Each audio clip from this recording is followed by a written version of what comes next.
Telugu cinema ఇండస్ట్రీలో ఇప్పటివరకు చాలా మంది దర్శకులు వాళ్ళని వాళ్ళు స్టార్ డైరెక్టర్లుగా ఎలివేట్ చేసుకోవాలనే ప్రయత్నం అయితే చేస్తున్నారు. ఇక దానికి తగ్గట్టుగానే ఇండస్ట్రీలో ఉన్న స్టార్ డైరెక్టర్లో ఒకరైన రాజమౌళి తాను కూడా పాన్ ఇండియా సినిమాని చేయడానికి సన్నాహాలు చేసుకుంటూ తనను తాను ఎలివేట్ చేసుకునేందుకు ముందుకు సాగుతున్నాడు.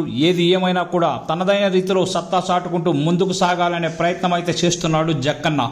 ఇక జేమ్స్ కెమెరాన్ పక్కన నిలవాలంటే మాత్రం ఈ సినిమాతో తనను తాను ఎస్టాబ్లిష్ చేసుకోవాలి అవసరం అయితే ఉంది.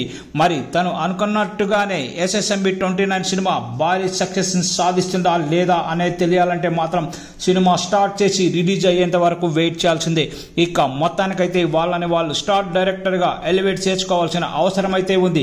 ఇక హాలీవుడ్ రేంజ్ కి తెలుగు సినిమా స్థాయిని తీసుకెళ్లగలిగే కెపాసిటీ ఉన్న దర్శకుడు కూడా రాజమౌళి ఒక్కడే కావడం విశేషం.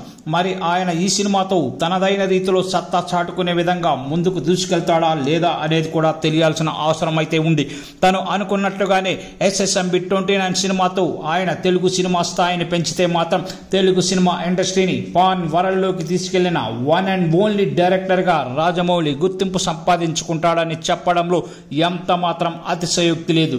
చూడాలి మరి రాజమౌళి ఎలాంటి సక్సెస్ సాధిస్తాడో SSMB 29 తో. తద్వారా మహేష్ బాబు కూడా ఈ సినిమాతో ఒక భారీ రికార్డును అయితే నెలకొల్పడానికి సన్నాహాలు చేస్తున్నాడు. పాన్ వరల్డ్ రేంజ్ లో మహేష్ బాబు సత్తా కూడా చాటే అవకాశం అయితే ఉంది.